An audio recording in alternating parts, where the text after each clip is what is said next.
তো এখন আমি যেটা দেখলাম বাস্তবিক পুরোপুরি আক্রমণটা হয়েছে, এটা আমার মনে হলো আক্রমণটা খুবই উদ্দেশ্যমূলক। এটা আমার কাছে মনে হচ্ছে না যে এটা একটা মারামারির মধ্যে কিংবা পিটাপিটির মধ্যে ঘটনা ঘটে গেছে। আমরা তো জীবনে এই ধরনের বহু ঘটনা ফেস করেছি তো আমরা, কিন্তু এই ধরনের একটা অমানবিক মানে আঘাত ওর আমার মনে হয় গলার উপরের মাথার যে অংশটা, এটা বোধ হয় ভিতরে কী অবস্থায় আল্লাহ বলতে পারে। আমি দেখলাম যে যেটা রক্তপাত এখনও হচ্ছে মাঝে মাঝে নাক দিয়ে। তো অবস্থাটা খুব একটা ভালো আমার মনে হচ্ছে না।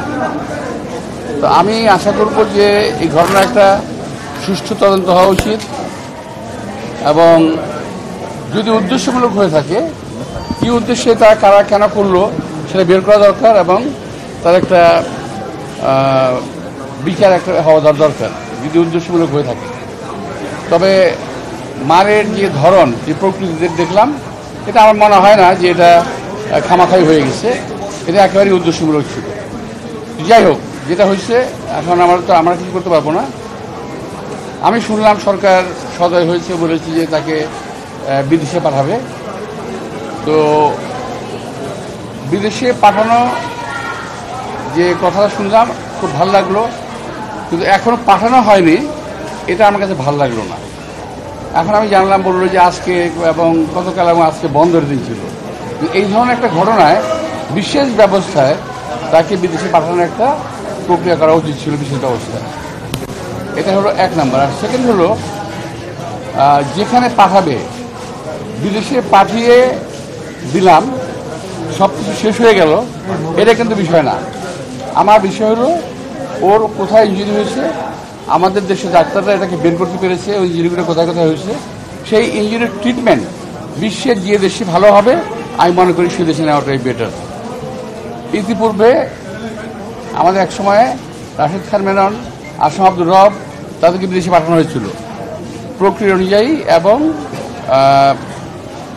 বের করা হয়েছিল কোন জায়গায় আঘাতপ্রাপ্ত এবং কোথায় ট্রিটমেন্ট ভালো হবে। বিদেশে পাঠিয়ে দিলাম কোথাও এক জায়গায়, তাহলে কিন্তু হবে না। যদি উদ্দেশ্য থাকে ভালো করার, তাহলে যেখানে ট্রিটমেন্ট করলে ভালো হবে সেখানে তাকে ট্রিটমেন্ট করতে দেওয়া উচিত। অনেক ভালো ভালো জায়গা আছে। আমি যেটা আমার সাধারণ জ্ঞান, এই বয়স পর্যন্ত যেটা দেখেছি, আমি এই বয়সে এই ট্রিটমেন্টটা খুব প্রপারলি হবে যদি পশ্চাত্যের কোনো দেশে করা হয়। বিশেষ করে এই ট্রিটমেন্টটা আমি এটা আমাকে আবার কেউ ভুল বুঝবেন না, আমি যতটুকু আমার জ্ঞান আছে তাতে বলছি, এই ট্রিটমেন্টটা সবচেয়ে বেস্ট হবে যদি জার্মানিতে পাঠানো হয়। ওই সিঙ্গাপুর, ব্যাংকক, এই সমস্ত ট্রিটমেন্ট আমি মনে করছি না খুব একটা ভালো হবে, বিকজ আমি সিঙ্গাপুরের পেশেন্ট, সিঙ্গাপুরে আমি ট্রিটমেন্ট করি, ব্যাংকক আমি ট্রিটমেন্ট করি, দেখেছি আমি। তো যাই হোক, সরকার ভালো বুঝবে। আমি এটা আমার অ্যাডভাইস করলাম যে সরকার ভালো বুঝবে, এবং যেটাই করুক তাড়াতাড়ি করা উচিত। দিন যাবে, ক্ষতি হবে। ওই যে পরিমাণ অ্যান্টিবায়োটিক পাচ্ছে এখন, এই অ্যান্টিবায়োটিক তার শরীরে বেশি দিন নিতে পারবে না। এটা আমার সামনে ডাক্তাররা আছে, আমি ওদের খারাপ করেছি, তারা কথা বলেছে। তো আমি ডাক্তারি কোনো প্রেসক্রিপশন দিতে চাই না। আমি চাই ভালো হোক, আল্লাহ তাকে সুস্থ করে তুলুন, এবং দেশের কাজে লাগবে। আমাদের দেশের জন্য অনেক কাজ সে করেছে। তো ও আবার আমাদের মাঝে সুন্দরভাবে ফিরে আসুক।